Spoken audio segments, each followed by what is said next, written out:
कम से कम, क्योंकि हम भरत जी कौन है, सेवक मानते हैं ये। इसीलिए भरतलाल ने सोचा कि जहाँ पर भगवान ने नंगे पैर रखी मैं वहाँ पैर कैसे रख दूं। इसीलिए भरत जी ने कहा कि सिर भल जाऊं उचित आसमों, सिर भल जाऊं उचित आसमोरा, सिर भल जाऊं उचित आसमोरा, सिर भल जाऊं उचित आसमोरा, सबते सेवक धरा में कठोरा, सबते सेवक धर्म कठोरा। भरत जी महाराज आज पादुकाओं को छोड़ दिया और कहने लगे कि हमारा ऐसा मत है कि जहाँ भगवान के चरण पड़े हो वहाँ तो सिर के बल जाना चाहिए। और तीनों माताओं को लेकर आज भरतलाल जी आए हैं चित्रकूट। और जैसे ही चित्रकूट में आए बड़ा भव्य स्वागत हुआ। और फिर तो आज जनक जी भी इस सभा में पधारे। और आज जब से विवाह करके अपनी पुत्री को भेजा था, आज पहली बार देखा जानकी जी की सिर में जटाएं बन चुकी हैं, दुबला पतला शरीर हो गया है।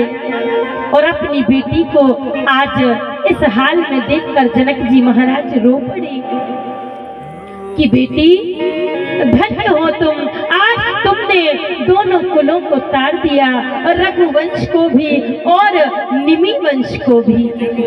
धन्य हो बेटी। और इस प्रकार से अपनी बेटी को धन्यवाद देते हुए जनक जी महाराज ने निर्णय किया।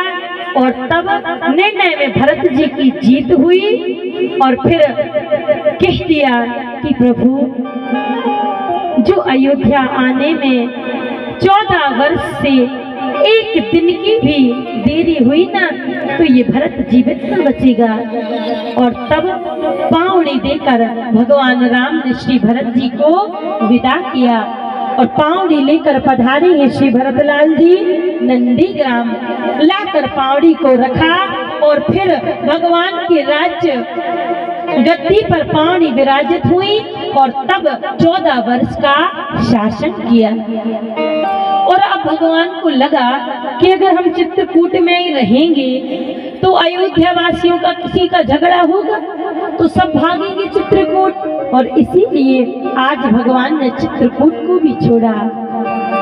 आई है वाल्मीकि जी के आश्रम, उनसे पूछा और वाल्मीकि जी ने बताया कि पंचवटी में बड़ा ही सुंदर आश्रम बनाइए सरकार।